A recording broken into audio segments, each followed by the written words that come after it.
Sementara itu, banjir yang berlaku di beberapa buah negeri ternyata memberi kesan mendalam kepada kebanyakan mangsa yang terlibat daripada pelbagai aspek termasuklah dari sudut psikologi. Bencana itu bukan sahaja merosakkan segala harta benda, malah mangsa mengalami kesan trauma dan terkejut selain ada yang mengalami gangguan emosi.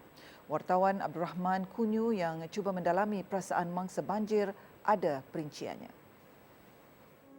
Bencana bah yang menimpa baru-baru ini terutama di kawasan yang tidak disangka-sangka sememangnya memberikan kesan yang besar kepada mangsa. Bagaimana mereka mahu meneruskan kehidupan dengan kehilangan segala barangan, bukan sekadar kediaman musnah, malahan harta benda dan sumber keuangan juga terjejas membuatkan emosi mangsa terkesan. Bagi seorang mangsa yang juga peniaga kecil, Muhammad Israq Tumirin, sebelum ini dia menjual sarapan sebagai pendapatan keluarga. Namun selepas banjir melanda kawasannya di Batu 18 Kampung Jawa Hulu Langat mengakibatkan tapak perniagaan yang menjadi punca rezeki hampir 30 tahun musnah dalam sekelip mata. Walaupun sedih, namun Israq akur dengan takdir Allah dan tekad untuk terus kuat kerana baginya ada insan lain di luar yang mengalami keadaan yang lebih teruk dari dirinya dan keluarga. Masa dia roboh tu saya tengok, saya pandang, dia sayang sangat saya rasanya. Tak tahulah nak cakap. Tapi dah nasib kan, macam mana kan, dah musim hujan. Kita pun nak cakap macam mana. Dah sampai masanya agak. Itu dia roboh tu saya tengok pandang macam tu, tapi ramailah kawan-kawan tengok sini kan. Semua ya Allah, semua dekat sini. Tambahnya, dengan berbekalkan kekuatan isteri, anak dan cucu membuatkan Israq kuat melawan emosi yang tidak stabil yang dialaminya. Senasib dengan Israq, seorang pesara kerajaan, Ruhana Mahfuz yang turut terkesan apabila kediamannya dibawa arus dan hanya tinggal tangga sahaja. Rumah yang didiami selama puluhan tahun dan menjadi tempat ahli keluarga berkumpul terutama pada waktu perayaan yang juga merupakan rumah pusaka ibu dan bapanya hanyut. Ketika saya mendekati Ruhana, dia seakan sudah tiada lagi air mata kerana dugaan kali ini katanya sangat menguji tahap mental dan emosinya. Namun, Ruhana tetap kuat kerana mempunyai sokongan dari adik-beradik, saudara mara serta jiran tetangga yang sentiasa memberikan kata-kata semangat untuknya untuk menjalani hari mendatang. Ya Allah, macam mana nak mulakan hidup? Begitu tinggi ujian Allah pada saya yang saya tak pernah terfikir saya akan tinggal sehelai sepinggang. Tapi itulah saya hadapi dengan tak ada apa persediaan.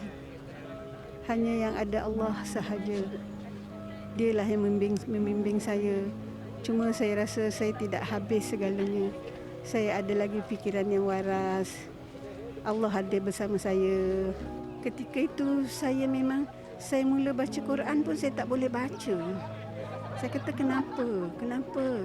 Tapi saya mula mengeja balik satu persatu. Akhirnya saya boleh.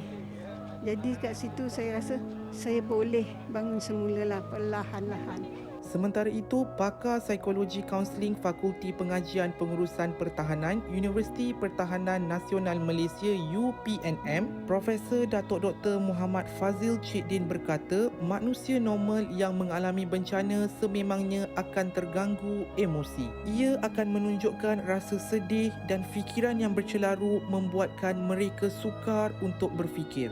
Ekoran dari itu, orang sekeliling perlu meningkatkan kepekaan dalam mencari ilmu bagi memastikan emosi mangsa ini dalam keadaan stabil.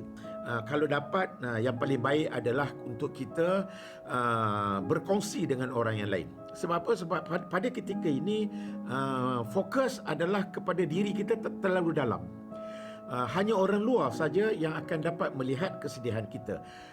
Cuma dalam konteks ini, antara diri dengan orang luar tu bagaimana kita nak wujudkan satu engagement, satu hubungan.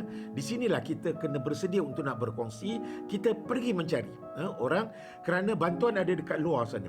Tambah beliau, perasaan sedih itu wajar tetapi tidak perlu berpanjangan dan mangsa perlulah sentiasa berfikir ke hadapan dan elakkan menyendiri untuk membendung perasaan negatif. Keadaan emosi yang lemah menjurus kepada fizikal yang tidak sihat dan mampu mengganggu kehidupan seharian. Selain terkesan dari sudut wang ringgit, mangsa banjir ini juga terkesan dari sudut emosi mereka. Justru orang-orang sekeliling perlu memainkan peranan yang penting dalam memberi sokongan, dorongan dan motivasi kepada mangsa banjir ini.